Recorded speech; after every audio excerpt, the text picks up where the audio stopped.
You're listening to Soap Dirt, the latest in television entertainment news. Hey, Young and the Restless fans, I've got your early weekly spoilers for July 14th through the 18th. Victoria is going to completely break, and Phyllis is busy betraying. It's Belinda from Soap Dirt. If you're not following us, please reach down, click that subscribe button. We have a lot to unpack. As we always do on early edition day, we first talk about what's coming the rest of this week. On Wednesday, July 9th, we've got Nick convincing Sharon to find out if Phyllis is on Team Kane, if she's declared her loyalty to him. And Nick asked Sharon to try and shake any secrets out of Phyllis that she knows about Kane and what he's planning.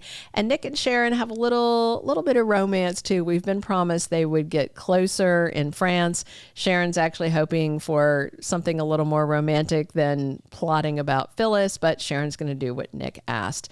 So Phyllis tells Kane she is loyal and that she's eager to watch everybody melt down, but is also kind of poking him about his jealousy over Damian and Lily. Phyllis says that his fixation on Lily is a distraction and he needs to focus on the big plan.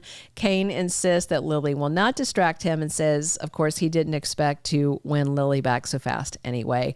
Kane insists that Lily fell out with him because of Colin, and Kane tells Phyllis he got close to his dad while he was getting Devon's money back, and Kane insists that Colin really changed while facing his death and helped him create the Dumas empire and make it a success and legit and all that.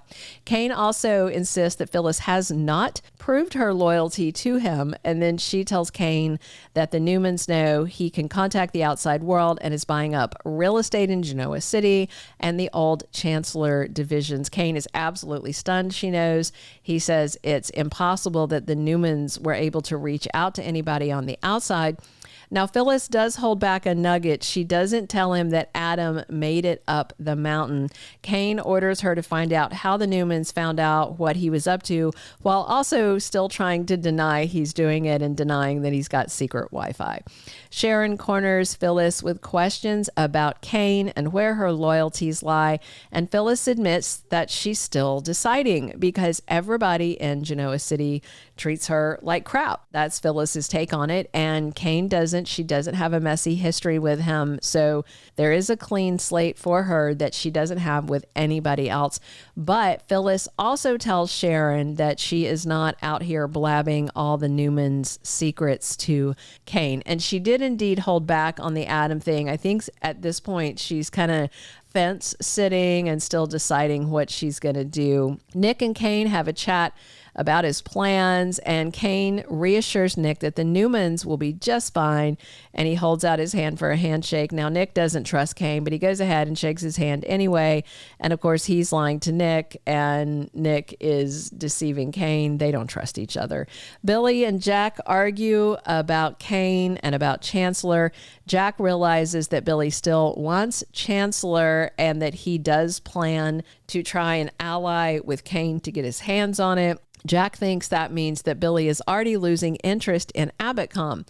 But Billy says, no. He tells Jack that Sally's going to run Abbottcom, but Jack's mad because he invested in Billy. No slight to Sally, but he invested in his brother, and yet his brother is just all focused on getting revenge on Victor again. Diane and Sally try and talk the guys down as they heat up, but Jack says Billy's chasing thrills again and is going to make himself miserable by focusing his life on payback on Victor. And Billy reminds Jack he hates Victor too, but Jack says Billy's going to wind up losing both Abbottcom and Chancellor before all is said and done. On Thursday, July 10th, Danny proposes. He asks Christine to marry him. Looks like Danny rented out society for the big event. Obviously, Cricket's going to say yeah. Prepare for a lot of Danny and Christine flashbacks to their long romance. And that's based on an interview I read recently with Michael Damian, who I think ranks his and Cricket's romance higher than probably most Y&R viewers do. But hey, that's all right. Lily gets brave and passionately kisses Damian, saying that she wants something new and won't be held back. I think seeing Kane again has made Lily realize that Damian is a total catch. She wasn't really giving him full credit, but now that she can see him side by side with Kane, Lily's like, yeah, Damian's a good guy. Victoria faces a hard decision, and this may be something about Cole's cremation and memorial with the family gone when she and Claire need them the most. On Friday, July 11th, we're going to wrap up this week with Holden being there for Claire. He is her rock. She's grieving her father Cole's death, and Kyle is just nowhere to be found, not answering messages. He's not there for her. And things may start to shift for Claire. Plus, she's really ashamed that she walked out just before her dad Cole drew his last breath because she was freaking out. This is big emotional stuff. Kyle's over in France playing games with Audra instead of at her side, so she's going to open up to Holden, and he's on those orders by Kane to get really close with her. And the question is, will he leverage Claire's grief and get really, really close to her? Meanwhile, Kyle and Audra are tempted. Will they give in or will they resist? Both of their relationships are at risk.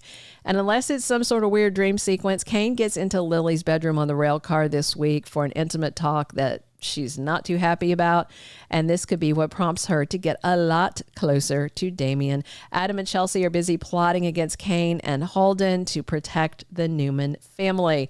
The week of July 14th through the 18th, Kane, Phyllis, and Amanda versus everyone. And Billy's going to be in that cabal soon as he makes his pitch to Kane. Phyllis is going to likely try and keep up appearances with the Abbotts and the Newmans and the Winters so that she can help Kane. But let's be real, she has a terrible poker face and she can't ever keep her mouth shut. So I think everybody are going to know where her loyalties lie.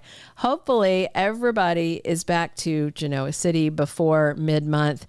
We are still promised a murder mystery. Josh Morrow said that himself. I'm back to, again, thinking it's going to be Chance that dies because he's in France for no reason. And Connor Floyd left Young and the Restless to go work over at Days of Our Lives, and he left the CBS soap a few weeks back. So his time is up unless they are just going to send Chance out and never mention him again, which they've done. They did it to Paul Williams. Holden, Claire, Audra, and Kyle see big shifts that change their lives forever in the coming couple of weeks. Adam and Chelsea prove their loyalty to the Newmans, and looks like they are going to be able to outfox Holden because they know his agenda and he doesn't know theirs. Victoria is in absolute despair. She's really struggling without her mom, Nikki, there. Will they hold off on the memorial until the Newmans are back? Also, since Nate came by to check on her and Audra is crossing lines soon, I wonder if we're going to get a replay of Victoria and Nate, maybe 2.0. Mariah is about to lose Tessa and Daniel gets closer to her. Mariah smothered the old man, but we don't know if she killed him or if she stopped because the flashback didn't really specify. Either way, it's attempted murder or murder, and that's not good. Lily is going to rub her new romance in Kane's face, and it may trigger him to push harder on his plan to take everything from everyone. Thank you for being a loyal listener. Follow us wherever you get your podcast because you don't want to miss the next episode. Soap Dirt is on all the major podcast platforms, including Apple Podcast, Spotify, iHeartRadio, and more.